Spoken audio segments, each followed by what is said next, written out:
Welcome to Ask Pastor Keith, where we get to ask questions to Pastor Keith himself. Today's question was submitted anonymously by someone, and today's question is, what is soul care and how do I implement it? Well, yeah, it's a good question because soul care, the word has been used very long time in the church, and it means so many things. So there's a lot of confusion about this term, and because it's broadly used as general as a pastoral care, as a soul care, to a specific prayer ministry or a type of counseling that deals with emotions or reactions or patterns of life, self-esteem that's attached to a memory of trauma or loss of some kind. So it can be very general or it can be very specific way of doing things. And second is it's not only broad; it's used in different camps in different ways. I remember mainline denominations using it about 50, 60 years ago. It was very, used a lot. But even before that, there's a term soul care, in churches. So now evangelical churches are using it in more of reflective, meditative Christian life that focuses on especially emotional aspect, because Christianity has kind of swung to more of an intellectual discussion, apologetics and theological, ins and outs. And we treated emotion like it's a bad stuff or it's something that it will take care of itself. And so more focus is on this aspect of our life. But as a Christian, we are a wholeness ministry, not only physical need, brokenness in the body, our soul. That soul usually means intellect, emotion, and will aspect of it, and then our spirit.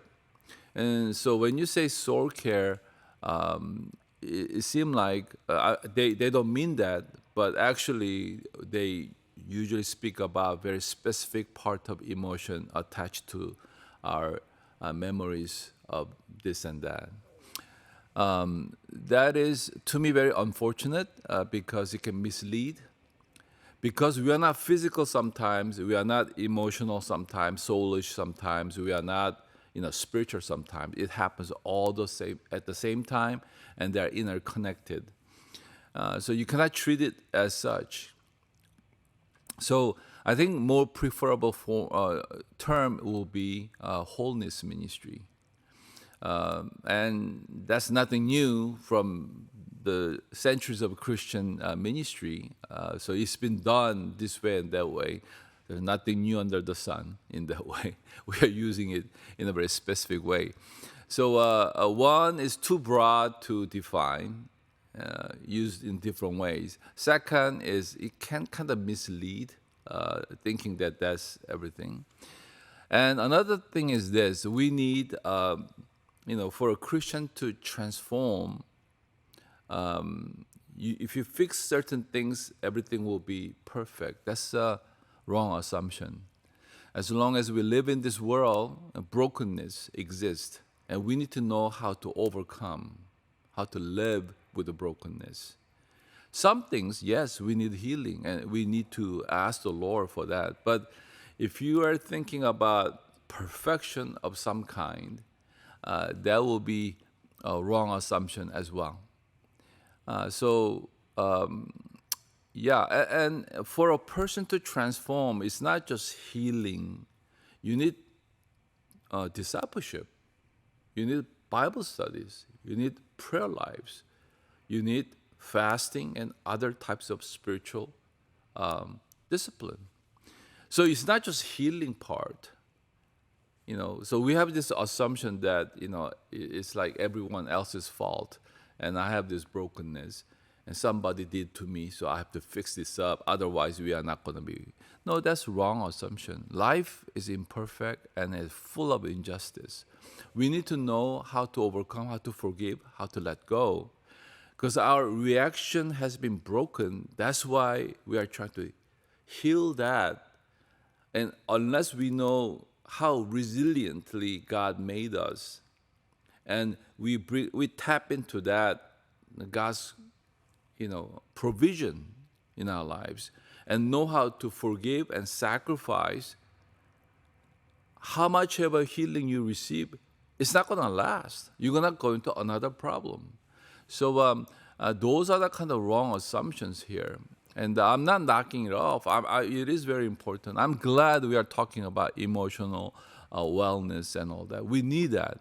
Because for a while, especially evangelical church, they look down on emotion, and all that.